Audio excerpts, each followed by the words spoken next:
Bismillahirrahmanirrahim. Assalamualaikum warahmatullahi wabarakatuh dan salam sejahtera. Terima kasih kepada seluruh rakyat Malaysia yang setia menonton kami di saluran berita RTM TV1 dan juga RTM Klik secara persiaran dalam talian untuk kita membawakan siaran secara eksklusif, siaran langsung bagi istiadat penggunaan surat cara pelantikan dan istiadat mengangkat sumpah jawatan dan setia serta sumpah simpan rahsia yang akan dikurniakan kepada Yang Amat Berhormat Perdana Menteri ke-9 Yang Amat Berhormat Datuk Seri Ismail Sabri Yaakob.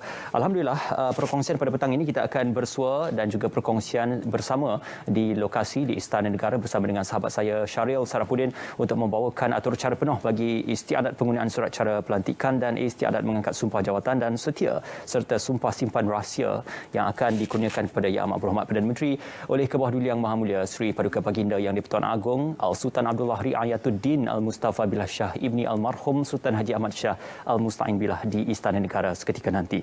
Sebelum kita bercakap dan juga kita bergerak kepada atur cara siaran langsung seketika nanti, suka untuk saya memperkenalkan tetamu kita untuk kita berbicara dengan lebih jelas bagaimanakah pelantikan dan juga atur cara yang akan kita saksikan pada petang ini. Bersama dengan saya ialah yang berbahagia Profesor Ulung Datuk Dr. Syamsul Amri Baharudin yang juga merupakan pengarah Kita UKM dan pengerusi Majlis Profesor Negara. Assalamualaikum, selamat petang Datuk, apa khabar? Waalaikumsalam. Terima kasih Prof Datuk. Alhamdulillah kita bersua sekali lagi. Ya. Namun kali ini dalam perkongsian dan juga dalam kerangka yang berlainan untuk kita membawakan siaran ini nanti-nantikan oleh seluruh rakyat Malaysia. Bercerita tentang pelantikan Yang Amat Berhormat Perdana Menteri terbaru yang ke-9 yang akan menerajui pimpinan negara untuk sama-sama juga kita mendepani pandemik COVID-19 dan meneruskan dasar negara. Tetapi sebelum kita bergerak lebih lanjut kepada profil beliau dan juga profil Yang Amat Berhormat Perdana Menteri, suka untuk saya menyentuh serba sedikit tentang bagaimana peranan Kebawah Duli Yang Maha Mulia Seri Paduka Baginda Yang di-Pertuan Agong dalam menentukan keabsahan pelantikan seorang Perdana Menteri melalui proses yang dapat kita saksikan minggu lalu. Apa yang boleh dicanai dan juga boleh diterangkan oleh Prof? Sebenarnya yang di-Pertuan Agong boleh bertindak dua cara. Pertamanya, setelah Perdana Menteri meletak jawatan, tanggungjawab beralih kepada Baginda untuk menentukan siapakah di kalangan ahli Dewan Rakyat yang menerima sokongan majoriti. Dan itulah yang akan dipilih. Dan kita tahu Datuk Seri Ismail Sabri telah menerima 114 sokongan dan ini disahkan kembali dengan pertemuan agung dengan setiap ahli 114 itu termasuk dari Sarawak, dari Sabah, dan langsung beliau memutuskan. Satu lagi cara ialah apabila Perdana Menteri itu mendapat keabsahan di Parlimen. Itu yang diminta oleh Baginda Yang Pertuan Agong supaya ini dilakukan sebaik saja Parlimen bersidang kembali untuk beliau itu Perdana Menteri mendapat keabsahan dalam Dewan Rakyat. Jadi ini dua perkara yang jelas dinyatakan dan dalam itu beliau juga meminta supaya wujud kesabaran dan juga kemampuan memohon sokongan daripada semua ahli Dewan Rakyat. Carilah jalan baik untuk menyelesaikan masalah besar yang kita berhadapan, iaitu masalah COVID. Jadi ini jelaslah pada saya. Yang berbagi Prof Datuk, sebelum kita bergerak lanjut terhadap bagaimana pemilihan itu dibuat, kalau kita gagaskan kembali, sudah pastinya untuk pemilihan Yang Amat Berhormat Perdana Menteri melalui, kalau tidak melalui pilihan raya tetapi melalui sokongan ahli-ahli Parlimen, kita melihat perkara asasnya bukanlah melalui sokongan kepada parti terhadap calon tersebut, tetapi sokongan ahli-ahli Parlimen yang kini terdiri daripada 220 orang ahli Parlimen. Jadi bagaimana perincian lanjut mengenai undi dan juga number yang diinginkan itu untuk menjadikan seseorang itu layak untuk diperkenankan sebagai Yang Amat Berhormat Perdana Menteri? Itu sebabnya dalam memilih ahli, salah seorang daripada ahli Parlimen yang mendapat majoriti itu, maka boleh dijalankan mengikut parti, boleh dijalankan mengikut kelompok-kelompok parti yang kita lihat sekarang, dan ia juga boleh merentas parti-parti. Jadi dalam konteks Malaysia hari ini kita melihat ianya dilaksanakan melalui kelompok-kelompok parti atau strategic alliance yang dibina oleh parti-parti, misalnya PH yang pernah memerintah dengan parti-partinya, PN yang memerintah pada 1 bulan Mac 2020 dengan partinya. Jadi dalam konteks Malaysia sekarang ianya masih lagi terikat pada struktur itu. Struktur di mana kelompok parti-parti itu memilih. Jadi kalau kita tengok Datuk Seri Anwar dapat 105 macam tu. Ya. Datuk Seri Ismail Sabri 114. Ya. Jadi apabila ini dah jelas dengan SD, dengan surat sumpah itu, maka mereka dipanggil. Dan yang dipanggil oleh Agung itu hanyalah yang 114. Yang 105 tu yang menyokong Datuk Seri Anwar itu tidak dipanggil kerana ianya jelas pada Agung dia bukan majoriti. Jadi majoriti itu dalam konteks kita ialah 111. Ya, 220 bagi 2, 110. Jadi kalau you dapat 111 tu dah kira majoriti dalam konteks kefahaman kita. Okey. Disebutkan juga tentang surat akuan bersumpah ataupun statutory declaration ini. Satu perkara yang penting adalah apabila Speaker Dewan Rakyat juga turut memberikan perutusan surat untuk kita melihat bagaimana sokongan itu mestilah dengan segala jujur hati dan juga dengan ikhlas kepada seorang nama yang dicalonkan oleh setiap ahli parlimen tersebut. Bagaimana perkara-perkara berkaitan tentang surat akuan bersumpah ini memberikan kesan kepada pelantikan seorang Perdana Menteri dan bagaimana ia juga diperhalusi oleh Kebadulian Yang Mulia Seri Paduka Baginda Yang Agung. Kalau you lihat, kata kita ni selalu dengar SD, tapi sebenarnya kita tak lihat apa kandungan SD. Ya. Dalam kandungan SD itu ternyata setiap orang yang menandatangan itu menulis nama dia sendiri, tempat kosong, kemudian kawasan parlimen mana dia bertanding. Ya. Jadi itu yang pertama sekali dalam paragraf pertama yang saya dapat tengoklah. Kemudian ada pecahan-pecahan kecil yang menyatakan saya dengan apa tu taat setia menerima calon ini sebagai calon untuk Perdana Menteri. Dia jelaskan. Jadi maknanya dari segi perundangan ataupun perlembagaan, pernyataan itu bukan hanya pernyataan lisan tapi bertulis yang bertanggungjawab. Ya. Jadi apabila timbul soal unconditional lah, itu dia memberikan sokongan tanpa apa-apa syarat. Ya. Ini yang menarik pada saya. Itu terma yang digunakan untuk kita melihat sokongan itu adalah dengan ikhlas dan juga jujur oleh ahli-ahli parlimen yang memberikan sokongan kepada Yang Berhormat Perdana Menteri. Selain daripada itu juga, kebijaksanaan oleh Kebadulian Yang Mulia Seri Paduka Baginda Yang Agung juga jelas terselah apabila selepas angka yang diperoleh iaitu 114 SD tersebut dipanggil semula untuk menghadap dan juga dihubungi melalui sama ada panggilan telefon dan beberapa medium lain dan sebagainya. Jadi untuk menentukan dan juga keabsahan sokongan tersebut, apakah ini cara yang lebih baik untuk kita menilai seseorang itu ataupun seseorang ahli parlimen itu menzahirkan sokongannya secara jujur dan ikhlas hati? Saya rasa itulah dia yang ada pada kita sekarang. Ya. Malah ini telah berulang daripada tahun pilihan raya 2018, kemudian peristiwa berhentinya Tun Mahathir naik diri 2020. Ya. Sekarang dalam 2021 itu juga yang berlaku. Jadi maknanya sudah 3 kali dah dalam waktu 3 tahun atau 4 tahun ini perkara yang sama berlaku. Cuma yang saya dapat perhatikan ada perubahan dari segi aturan. Ya. Kalau dulu Agung panggil semua orang, tak ada buat SD. Dia datang satu-satu jumpa di istana. Saya ingat lagi saya di pintu nombor 2 dengan pemberita-pemberita dari Singapura dan juga dari Amerika Syarikat. Ya. Mereka tak pernah tengok ni dalam dunia demokrasi sebegini. Peralihan kuasa itu dengan aman, tidak dengan dentum-dentam bunyi senjata berperang. Ya. Jadi pada saya ini satu cara yang menarik dan sesuai dengan teknologi moden hari ini. Kita hidup dengan WhatsApp, kan kebanyakan orang hidup dalam kumpulan-kumpulan. Jadi baginda pun bersetuju untuk menggunakan alat-alat elektronik atau platform elektronik ini untuk menyampaikan. Ya. Cuma dia nak jumpalah seorang-seorang, bercakap dan bertanya. Saya tak tahulah berapa lama dia berjumpa, tapi apa yang saya faham, dia tak sampai 5 minit pun. Betulkah, sahkah ni? Ya, ini saya begini. Jadi dia dah sahkan itu, dia dah dengar 114 orang tu. Nak sabar juga tu. Bukan senang dan lama juga, letih juga nak buat tu. 114 orang, kita cikgu jaga murid 50 orang pun susah kan. Ini pula wakil rakyat 114. Jadi saya bayangkan kesabaran Agung itu sangat luar biasa. Dia sanggup demi memastikan puas hati rakyat. Ya. Dia tanggungjawab dia. Juga disebutkan oleh yang berbagai Prof Datuk tadi tentang bagaimana sokongan kepada majoriti parti yang bernaung kalau sebelum ini di bawah Perikatan Nasional.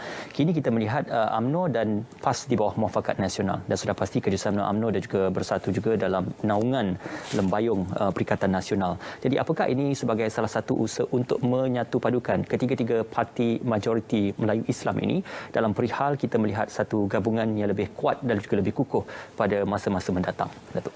Sebenarnya kita terikat dalam framework atau gambaran mengenai Barisan Nasional. Di mana dahulu parti-parti dalam Barisan Nasional tidak menggunakan nama asal mereka UMNO, MIC, MCA tetapi menggunakan warna biru dan Barisan Nasional. Jadi itu image kepada semua orang di Malaysia ini bagaimana pemerintah, parti pemerintah. Tetapi semenjak 2018, imej parti pemerintah telah berubah. Kerana yang memerintah itu tak semestinya terdaftar sebagai satu parti, tetapi menggunakan bendera satu parti. Jadi macam Pakatan Harapan menggunakan bendera ataupun logo PKR. Jadi dia tak ada logo BN, tak ada. Semacam BN. Jadi saya anggap ketika itulah konsep parti yang telah diterima berkelompok tapi terdaftar itu sudah tidak berlaku lagi. Jadi bila berlaku keluarnya Bersatu daripada PH dan kemudian membentuk kerajaan baru, dan kemudian bila Tan Sri Mahyudin yang dipilih, bukannya ada undi. Dia Tan Sri Mahyudin dipilih, mungkin Agung bertanya ini calon dia, tapi tidak ada SD untuk Tan Sri Mahyudin ketika itu. Jadi saya rasa ini adalah cara lama lah, lisan. Tapi sekarang dia tak, dia nak bukti. Jadi apa yang berlaku ketika itu sebenarnya UMNO dan PAS satu komponen. UMNO dengan Pakatan dengan Perikatan Nasional satu komponen. Perikatan Nasional dalam tu ada orang Bersatu, bekas PKR. Jadi pada saya, kalau nak kira, inilah gabungan serpihan yang berbeza-beza. Dan ketika itu pula, ramai orang UMNO meloncat masuk Bersatu. Dia dah masuk Bersatu dah. Orang UMNO ni ramai meloncat masuk Bersatu ketika dalam Pakatan Harapan. Lepas tu ada loncatan yang kedua. Jadi di sini saya tak nampak macam mana kita nak melihat konsep Barisan Nasional itu boleh dihidupkan kembali. Kalau ia nak dihidupkan kembali, terpaksalah. Kerana sekarang ni Barisan Nasional ada dalam itu, iaitu MCA, MIC ada, masih lagi wujud. Jadi UMNO tu kerana dia bersuara lebih besar, ramai yang jadi menteri, maka UMNO mungkin merasakan lebih penting. Tetapi sebenarnya UMNO sudah tidak ada lagi majlis tertinggi yang berkuasa seperti dulu. Walaupun ada majlis tertinggi, tapi dia tidak, puaka dia tidak macam dulu. Kerana sebahagian besar majlis tinggi dulu menteri. Jadi ini adalah perubahan-perubahan yang kita kena ambil kira untuk melihat bagaimana parti-parti ini akan merumpun. Dalam keadaan sekarang, saya kira mereka perlu banyak berunding. Walaupun sudah ada muafakat PAS dengan UMNO, tapi saya rasa tak cukup itu. Dia perlu kekuatan dari Sabah, Sarawak. Dia perlu kekuatan yang lebih mendalam. Kerana UMNO di Sabah, Sarawak tak ada UMNO Sabah. So jadi keadaan ini sebenarnya bukannya satu kesukaran, tapi kita terbukti boleh dilaksanakan. Saya menganggap kerajaan sekarang adalah PN 2.0. Dan itulah dia sudah pasti dalam perihal politik ia bersifat fleksibel dan juga boleh berubah dari semasa ke semasa mengikut kepada aspirasi dan juga kerangka dalam perihal landscape politik itu sendiri.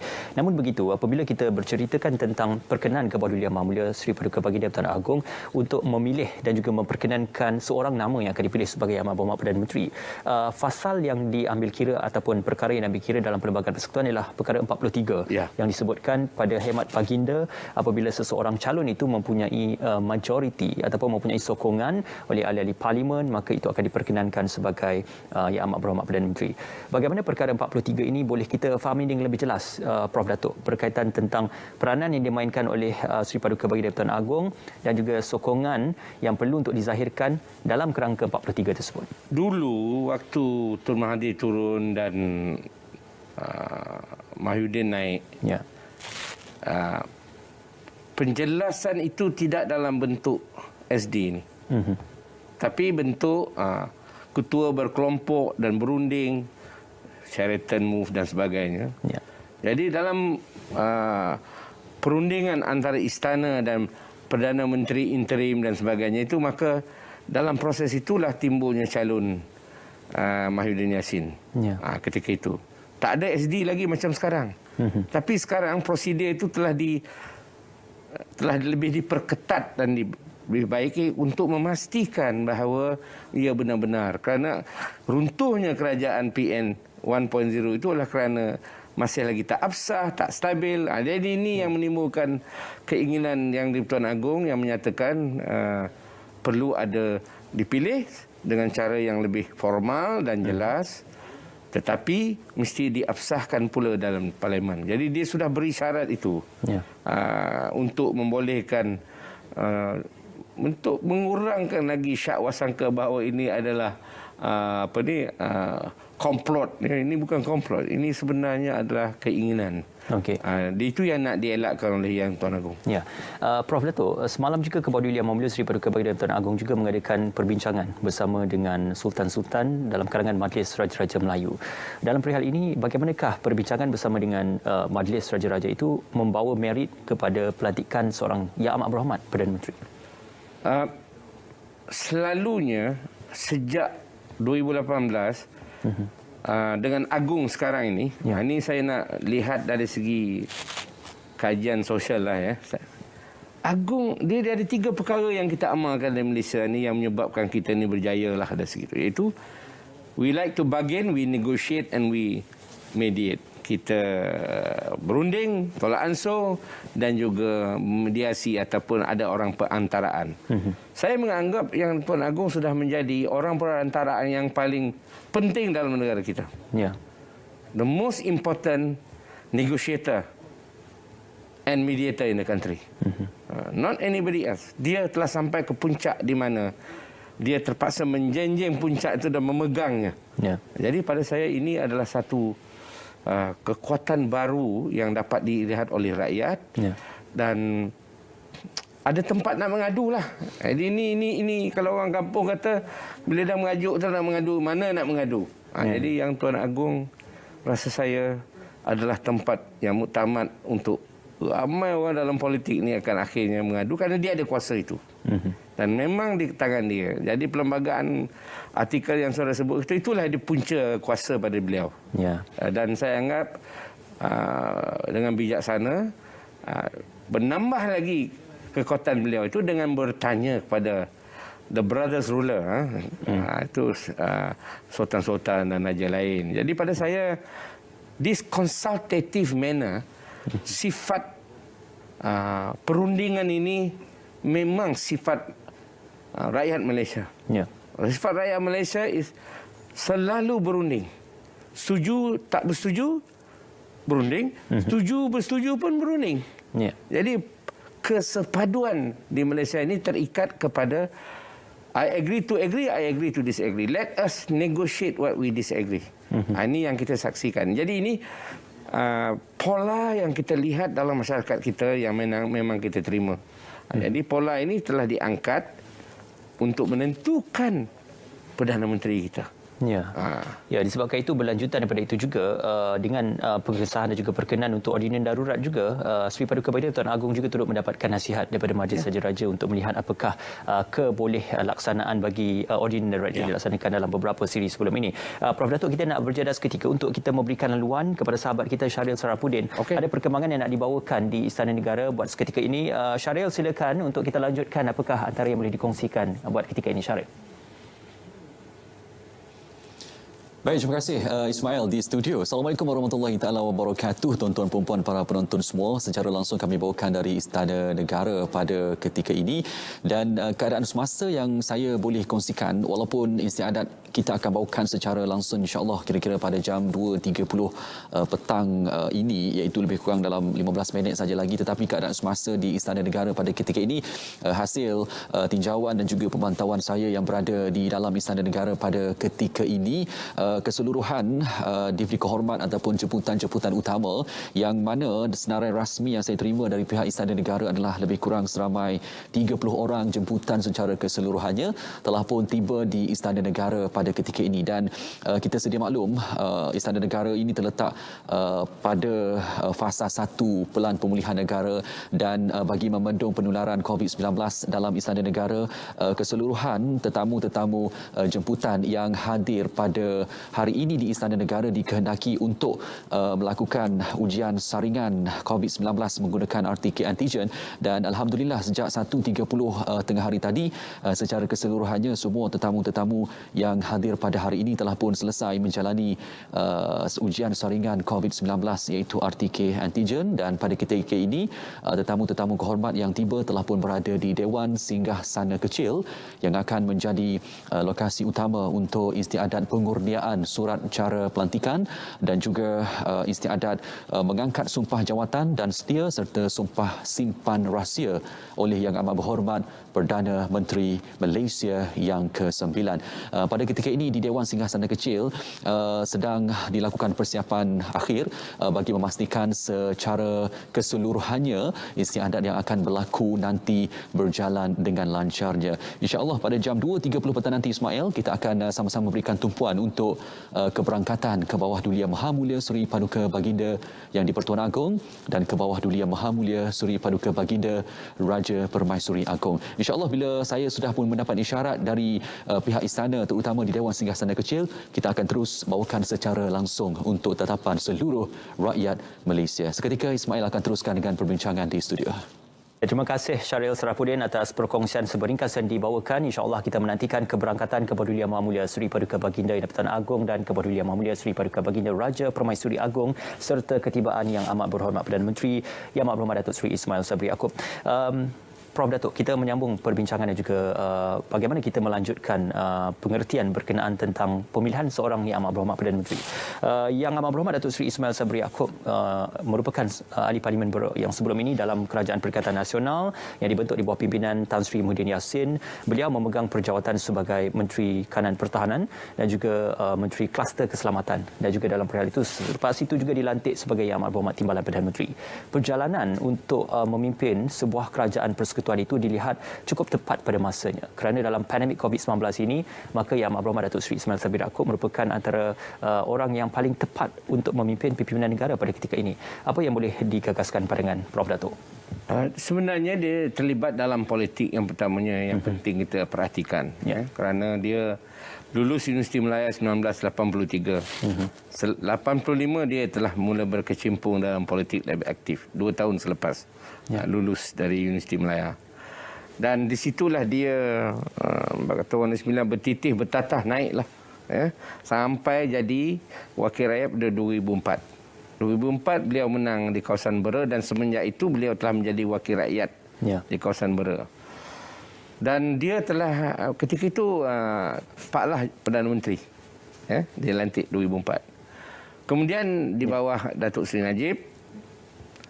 Dan kemudian apabila BN kalah, dia menjadi ketua pembangkang.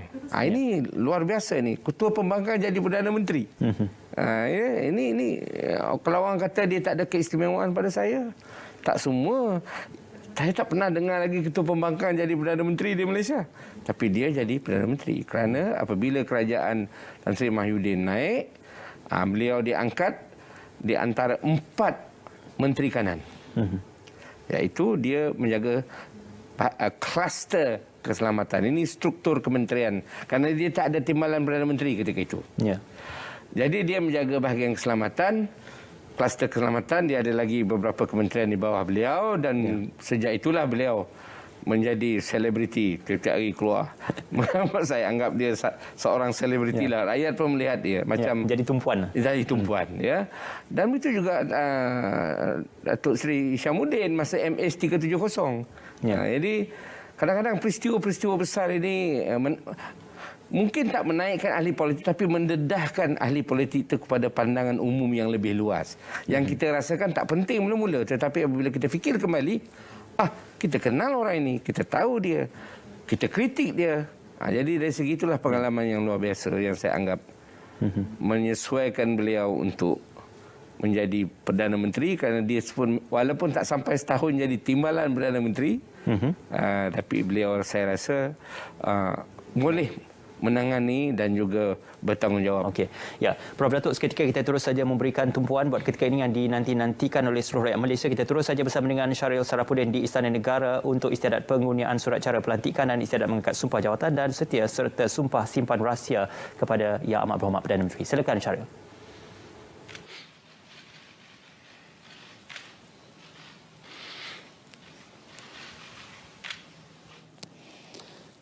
Bela para penonton sekalian, istiadat pengurniaan surat cara pelantikan dan istiadat mengangkat sumpah jawatan dan setia serta sumpah simpan rahsia oleh Yang Amat Berhormat Perdana Menteri di Dewan Singgasana Kecil Istana Negara kini bermula.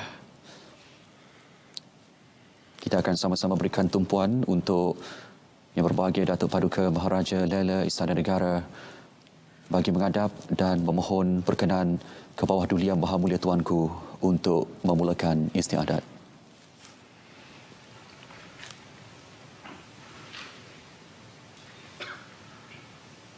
Ampun Tuanku, beribu-ribu ampun, sembah patik pohon diampun. Patik pohon limpah perkenan ke bawah duli Yang Maha Mulia Seri Paduka Baginda Tuanku untuk patik memulakan istiadat pengurniaan surat cara pelantikan dan istiadat mengangkat sumpah jawatan dan setia serta sumpah simpan rahsia oleh Yang Amat Berhormat Perdana Menteri. Ampun Tuanku, titah dijunjung.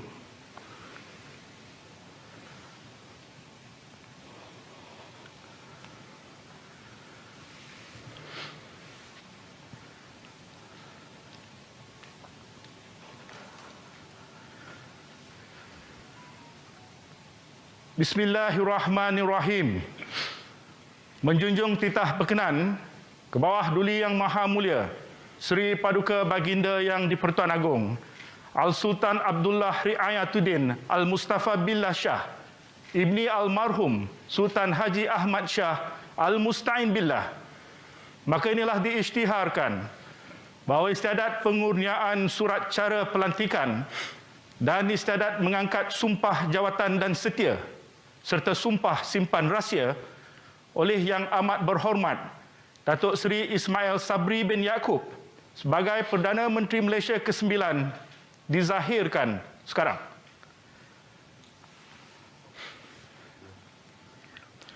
Ampun Tuanku.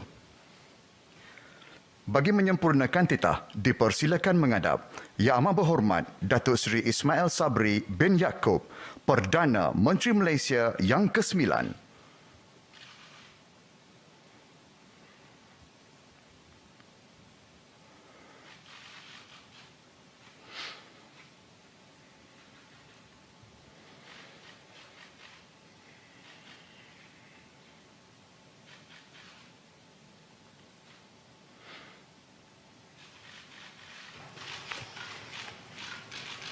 Menjunjung kasih Tuanku.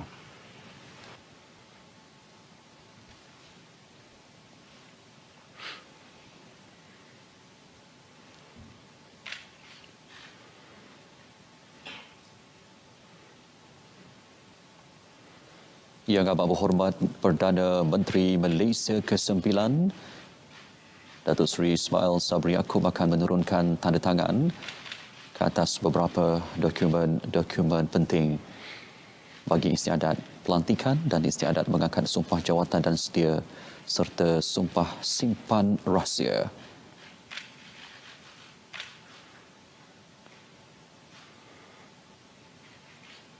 Dan dokumen-dokumen yang ditandatangani ini pula Ketua Hakim Negara iaitu Yang Amat Arif Tun Tengku Maimun binti Tuan Mat sambil disaksikan oleh Yang Berbahagia Ketua Setiausaha Negara Yang Berbahagia Tan Sri Datuk Seri Muhammad Zuki bin Ali.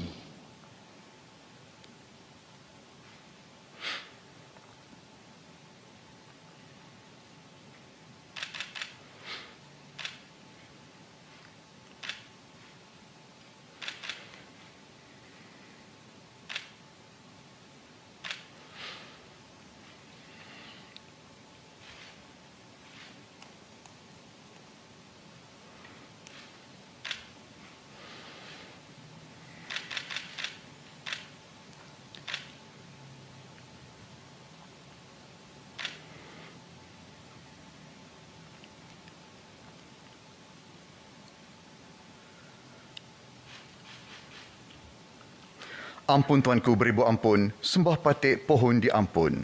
Sahibu Samaha, Datuk Dr. Luqman bin Haji Abdullah, Mufti Wilayah Persekutuan, akan mengadap seraya memimpin bacaan doa Ampun Tuanku.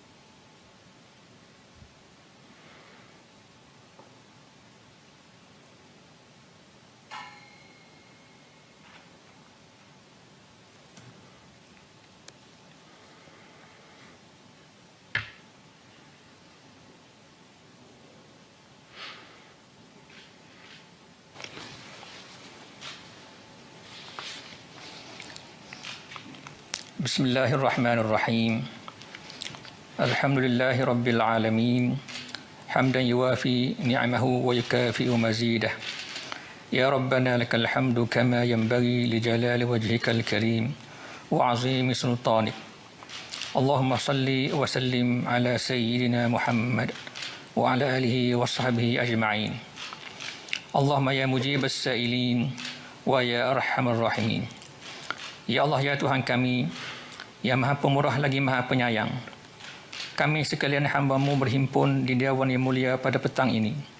Sempena istiadat pengundian surat cara pelatikan dan istiadat mengangkat sumpah jawatan dan setia serta sumpah simpan rahsia oleh Perdana Menteri Malaysia ke-9 Yang Amat Berhormat Datuk Seri Ismail Sabri bin Yaakob.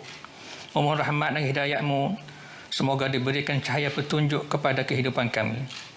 Engkau rahmatilah kami semua, berkatilah majlis ini daripada awal hingga akhirnya. Kami berlindung dengan-Mu daripada segala perkara yang boleh mencacat celakan majlis ini. Allahumma ya zal jalal wal ikram. Ya Allah, ya Tuhan kami menadahkan tangan memohon petunjuk-Mu agar Engkau memberikan panduan dan petunjuk dalam kehidupan kami. Pimpinlah kami sekalian ke jalan yang benar dalam perjuangan memertabatkan agama, bangsa dan negara. Hindarkanlah kami sekalian dari segala malapetaka dan sifat-sifat keji yang boleh membawa perselisihan, perpecahan dan kebinasaan. Allahumma ya malikal mulk. Ya Allah, ya Tuhan kami mohon kepada-Mu ya Allah, peliharakanlah serta lindungilah ke bawah duli yang maha mulia Seri Paduka Baginda Yang di-Pertuan Agong As-Sultan Abdullah Riayatuddin Al-Mustafa Billah Shah Ibni Al-Marhum Sultan Haji Ahmad Shah Al-Musta'in Billah, dan ke bawah duli yang maha mulia Seri Paduka Baginda Raja Permaisuri Agong Tunku Hajah Azizah Aminah Maimunah Iskandariyah binti Al-Marhum Al-Mutawakkil ala Allah Sultan Iskandar Al-Haj. Lanjutkanlah usia baginda dalam keadaan sihat dan afiat, kuat iman dan teguh pegangan, serta dilimpahi rahmat dan keberkatan yang berkekalan. Keselamatan dan kesejahteraan juga kami pohonkan ya Allah kepada ke bawah duli-duli yang maha mulia raja-raja dan permaisuri-permaisuri baginda, serta yang amat mulia paduka-paduka ananda, kerabat-kerabat diraja, para pemimpin dan sekalian rakyat jelata. Allahumma ya arhamar rahimin. Ya Allah, Engkau kurniakanlah keselamatan, inayah, taufik dan hidayah-Mu kepada Perdana Menteri Malaysia yang ke-9 ini dan para pemimpin negara kami serta seluruh rakyat negara kami yang tercinta ini. Kuatkanlah semangat dan keazaman mereka dalam usaha memajukan agama, bangsa dan negara agar sentiasa disanjung tinggi dan disegani serta mendapat keredaan dan keampunan-Mu sesuai dengan firman-Mu, baldatun tayyibatun wa rabbun ghafur. Anugerahkanlah para pemimpin kami kekuatan dan keupayaan untuk merangka strategi bagi mengukuhkan dan memertabatkan dasar-dasar negara kami Malaysia agar selari dengan syariat-Mu bagi mencapai kecemerlangan dan kesejahteraan hidup dunia dan akhirat. Rabbana zalamna anfusana wa illam taghfir lana wa tarhamna lanakunanna minal khasirin. Rabbana atina fid dunya hasanah wa fil akhirati hasanah wa qina azaban nar. Wa sallallahu ala sayyidina Muhammad wa ala alihi wa sahbihi ajma'in walhamdulillahi rabbil alamin.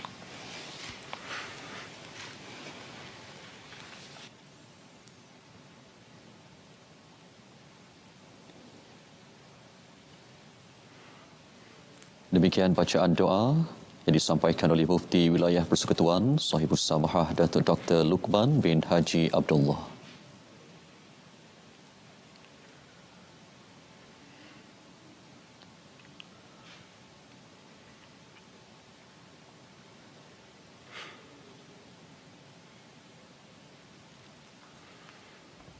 Dan berikutnya, Datuk Paduka Maharaja Lela Istana Negara akan sekali lagi memohon menghadap ke bawah duli Yang Maha Mulia Seri Paduka Baginda Tuanku untuk menamatkan istiadat.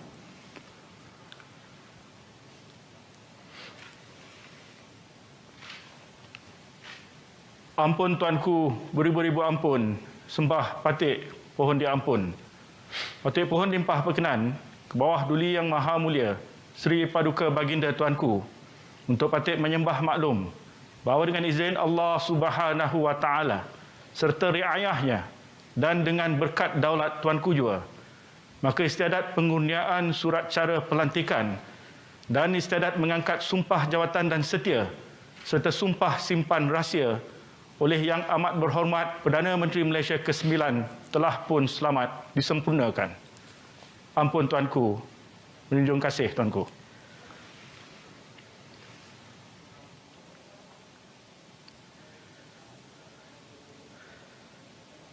Keberangkatan ke bawah duli Yang Maha Mulia Seri Paduka Baginda Yang di-Pertuan Agong dan ke bawah duli Yang Maha Mulia Seri Paduka Baginda Raja Permaisuri Agong meninggalkan Majlis Singgasana diiringi Yang Amat Berhormat Perdana Menteri dan Yang Amat Bahagia Datin Seri Muhaini binti Zainal Abidin. Hadirin dipersilakan berdiri.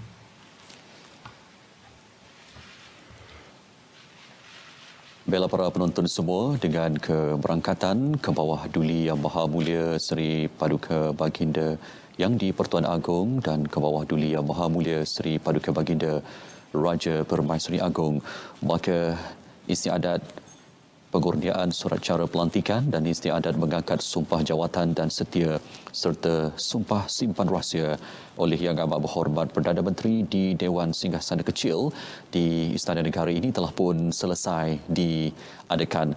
Alhamdulillah, semuanya berjalan dengan lancar sekali dan dapat kita saksikan di Dewan Singgasana Kecil seketika tadi sebenarnya bila saya hitung lebih kurang 9 orang wakil-wakil parti-parti politik yang telah pun turut bersama di Dewan Singgasana Kecil, termasuklah Presiden Bersatu Yang Berhormat Tan Sri Datuk Haji Muhyiddin bin Haji Muhammad Yassin, Presiden PAS Yang Berhormat Datuk Sri Haji Abdul Hadi bin Awang, Presiden UMNO Yang Berhormat Datuk Sri Dr. Ahmad Zahid bin Hamidi, dari Parti Bersatu Sabah PBS Yang Berhormat Datuk Sri Panglima Dr. Maximus Johnny Tiong Kili, dari Gabungan Parti Sarawak GPS Yang Amat Berhormat Datuk Pantinggi Dr. Abang Haji Abdul Rahman Suhari bin Tun Datuk Abang Haji Openg, dari MCA Yang Berhormat Datuk Seri Insinyur Dr. Wika Siong, dari Malaysia India Congress MIC Yang Berhormat Datuk Seri M. Saravanan, dan juga dari Parti Bersatu Rakyat Sabah PBRS Yang Berhormat Datuk Atta Joseph Kurup, juga dari Parti UMNO Yang Berhormat Datuk Seri Muhammad Najib bin Tun Abdul Razak seketika saja tadi yang telah pun selesai di Dewan Singgasana Kecil. Dan antara ahli keluarga yang turut bersama di Dewan Singgasana Kecil seketika tadi, kalau saya boleh sebut, adalah anak-anda dan juga menantu kepada Yang Amat Berhormat Perdana Menteri, iaitu Datuk Jovian Mendegi turut bersama seketika tadi.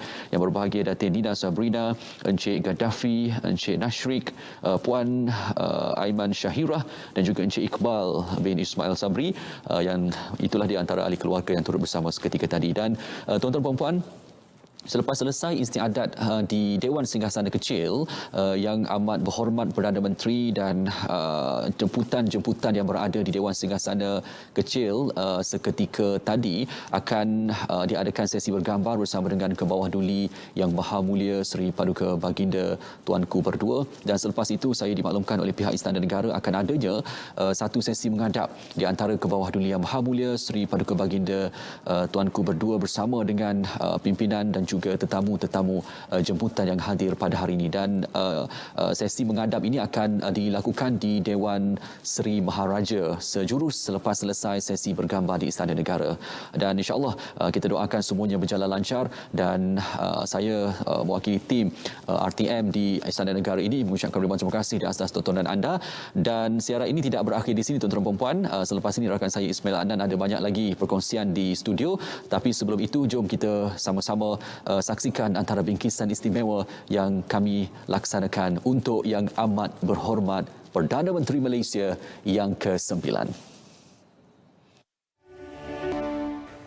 Tahniah diucapkan kepada Yang Amat Berhormat Datuk Seri Ismail Sabri Yaakob, Perdana Menteri Malaysia ke-9, dan juga merafak sembah menjunjung kasih atas perkenan Kebawah Duli Yang Mahmulia Seri Paduka Baginda Yang di-Pertuan Agong dan Kebawah Duli Yang Mahmulia Seri Paduka Baginda Raja Permaisuri Agong bercemar duli untuk penyempurnaan istiadat penggunaan surat cara pelantikan dan istiadat mengangkat sumpah jawatan dan setia serta sumpah simpan rahsia kepada Yang Amat Berhormat Perdana Menteri.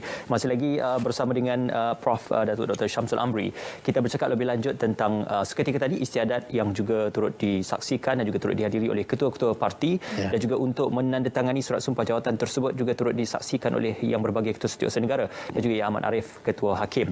Dalam perihal ini bagaimana penyempurnaan bagi menandatangani surat sumpah jawatan itu dan mengangkat sumpah itu adalah satu elemen yang penting dalam menabalkan ataupun meletakkan perjawatan seorang Yang Amat Berhormat Perdana Menteri.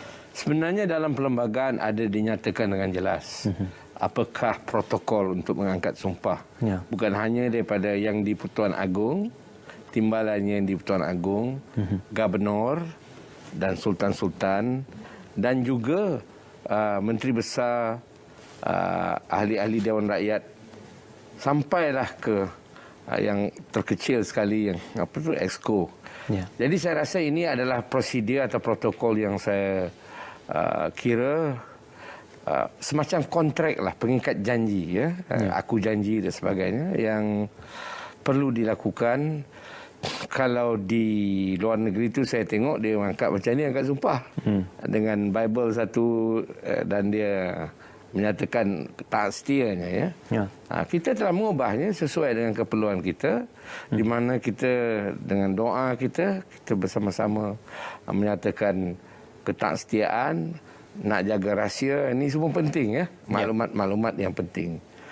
Jadi inilah yang kita telah pelihara untuk beberapa kali Perdana Menteri kita menyatakan menerima jawatannya itu secara resmi daripada Yang Tuan Agong. Ya, dalam perihal kita melihat kepada tanggungjawab yang akan dipegang oleh Yang Amat Berhormat Datuk Seri Ismail Sabri nanti, sudah pasti pelaksanaan dasar-dasar kerajaan sebelum ini juga akan diteruskan di bawah pimpinan Tan Sri Muhyiddin Yassin. Namun begitu perubahan dari segi pembentukan ahli-ahli kabinet juga akan mungkin sama ada kekal ataupun turut berubah. Jadi persoalan ini akan kita lanjutkan. Bagaimana pula dengan pandangan Prof. Long Datuk Dr. Syamsul berkaitan tentang pembentukan kabinet kelab? Sebenarnya model di Malaysia ni dua je. Satu, pembentukan kabinet yang berdasarkan oleh kerana bentuk parti kita lah parti berkelompok, maka ketua parti-parti kelompok seperti yang hadir hari ini mesti ada wakilnya jadi ahli kabinet. Yang keduanya, untuk kali pertama, model yang kedua ialah apabila Tan Sri Mahyudin memperkenalkan konsep kluster. Kluster ekonomi, kluster keselamatan, dan Menteri Kanan. Ini kali pertama, model yang kedua. Dan Datuk Seri Ismail terlibat dalam model kedua ini sebagai ketua kluster keselamatan. Ya. Jadi pada saya dia ada pilihan, ada dua. Sama ada dia nak mengekalkan, memang pola itu memang ada tanpa konsep kluster, tapi mengemalkan yang model lama bertambah pula dengan kluster. Ya. Jadi saya bayangkan mungkin dia akan menggunakan kluster ini sebagai memberi fokus kepada apa perkara yang penting untuk diletakkan teratas dalam negara kita. Misalnya, saya rasa ada dua kluster yang paling besar, itu kluster keselamatan, ya, yang kesihatan dan sebagainya, dan kluster sosial dan kesejahteraan itu.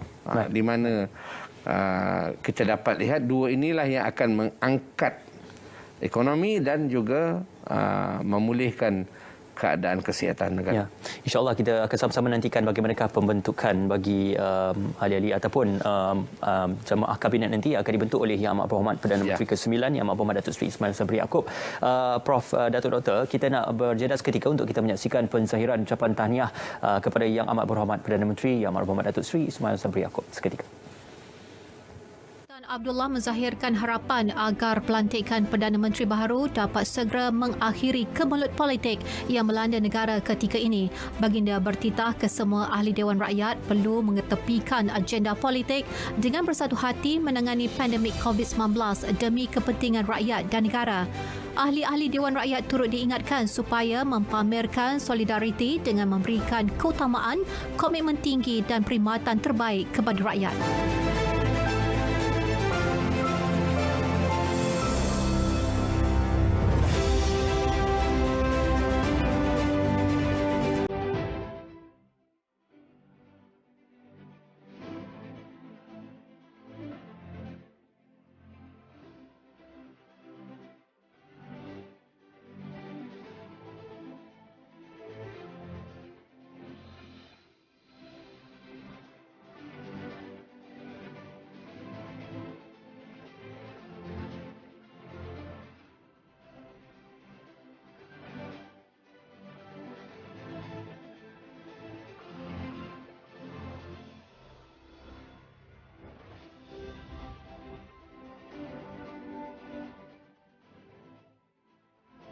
Selepas ini saya harap tidak ada lagi kemelut politik perebutan Perdana Menteri ke apa saja, sehinggalah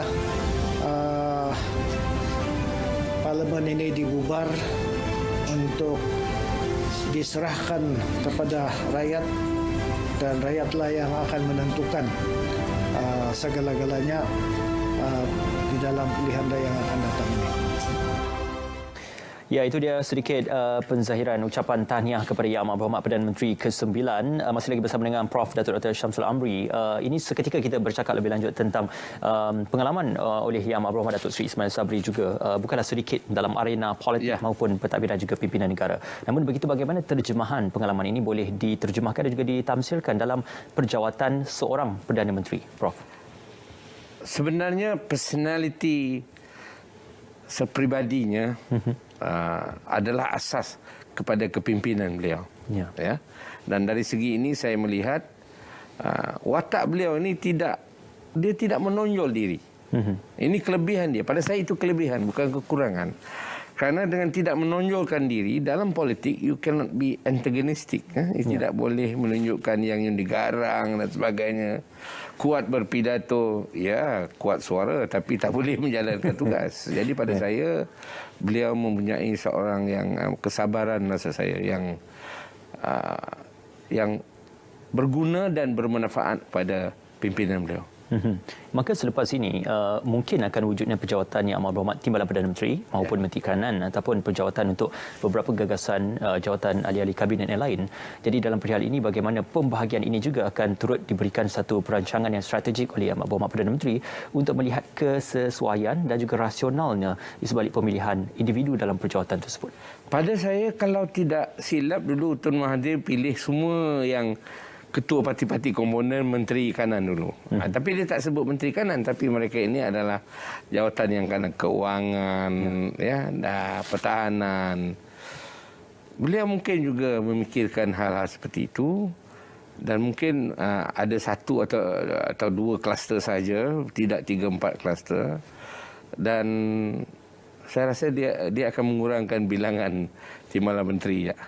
Tapi dalam politik berkelompok ni, agihan sebahagiannya agihan politik itulah agihan jawatan. Jadi ini dia akan tarik tali lah antara nak bagi dengan tak bagi.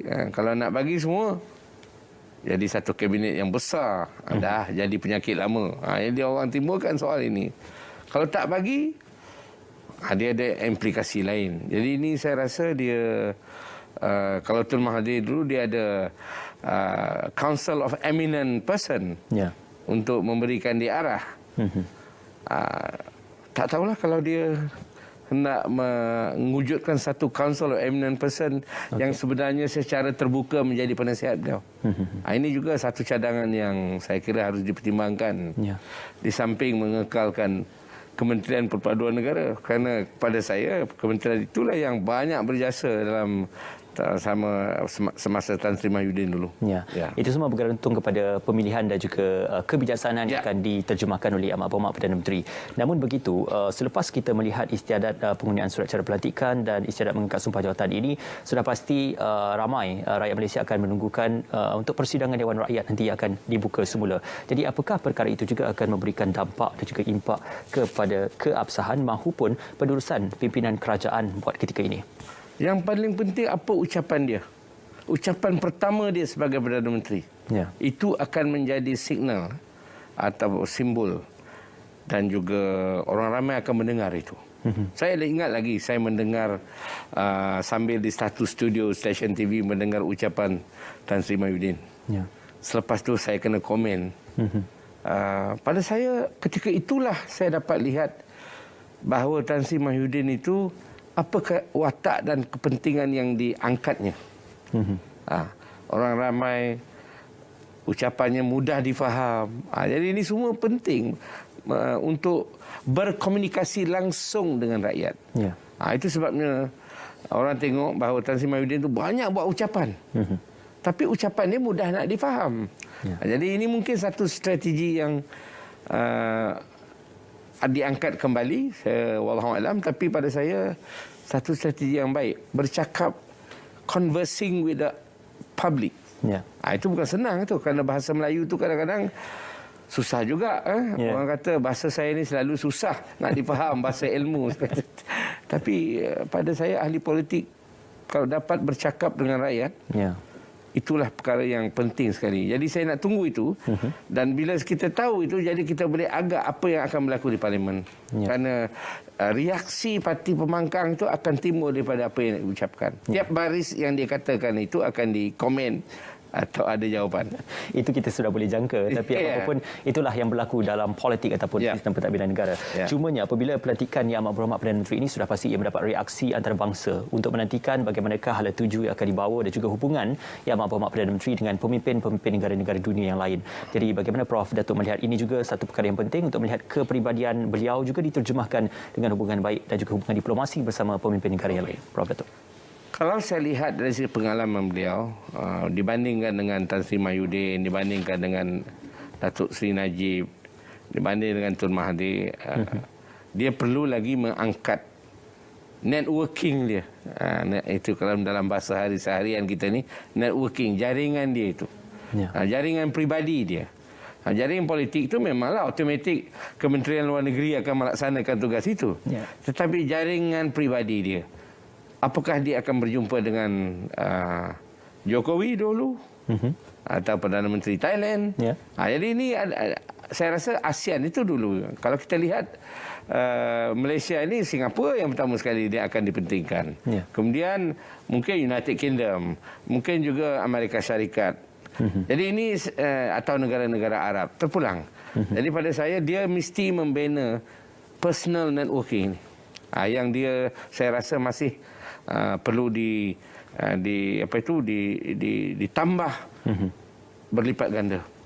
Kerana dia tidak ada apa yang Datuk Seri Najib ada, apa yang Tun Mahathir ada, apatah lagi Tun Abdullah. Jadi saya rasa ini dia satu kerja dan tanggungjawab dia yang cukup beratlah, tapi mesti dilakukan. Kerana tulisan mengenai Malaysia memang tidak ada yang positif, semuanya negatif. Kerana yang negatif ini pun kerana diisi oleh orang Malaysia yang memberi berita ini ke luar negeri dan dia balik-balik. Dia macam itu. Kita harapkan akan ada lahirnya kata-kata lebih positif selepas ini. Cumanya untuk kesimpulan secara berbaki masa kita yang ada ini, daripada Prof Datuk sendiri mewakili kita UKM dan juga Majlis Profesor Negara, ucapan tahniah daripada peribadi Prof Datuk kepada Yang Amat Berhormat Perdana Menteri ke-9 yang baru dilantik. Saya ingin mengucapkan tahniah, setinggi-tinggi tahniah kepada Datuk Seri Ismail Sabri yang saya kenal secara peribadi, tetapi sebagai wakil Majlis Profesor Negara yang mengandungi 3,000 ahli, saya mewakili Ahli Profesor Negara menyatakan ucapan tahniah kepada Yang Amat Berhormat Datuk Seri Ismail Sabri, Perdana Menteri Malaysia yang ke-9. Ya. Baik, terima kasih sekali lagi diucapkan kepada berbagai Profesor Ulung, Datuk Dr. Syamsul Amri Baharudin, pengarah KITA UKM dan pengerusi Majlis Profesor Negara bersama dengan kami pada ketika ini. Malam ini jangan lupa untuk bicara khas untuk kita bawakan bersama dengan anda pasca selepas pelantikan Yang Amat Berhormat Perdana Menteri ke-9 untuk kita bawakan mandat Istana dan Harapan Rakyat bersama yang berbahagia Datuk Profesor Dr. Syam Rayu Abdul Aziz dan Profesor Dr. Muhammad Azizuddin Muhammad Sani untuk bercakap lebih lanjut tentang mandat Istana dan juga Harapan Rakyat selepas pelantikan Yang Amat Berhormat Perdana Menteri pada pukul 9 malam. Malam ini di saluran berita RTM TV1 dan juga di RTM Klik. Terima kasih kerana bersama dengan kami dalam istiadat pengurniaan surat cara pelantikan dan istiadat mengangkat sumpah jawatan dan setia serta sumpah simpan rahsia kepada Yang Amat Berhormat Perdana Menteri. Tahniah sekali lagi diucapkan kepada Yang Amat Berhormat Perdana Menteri ke-9 Yang Amat Berhormat Datuk Seri Ismail Sabri Yaakob. Dengan itu kami tinggalkan anda dengan Assalamualaikum dan kita jumpa lagi.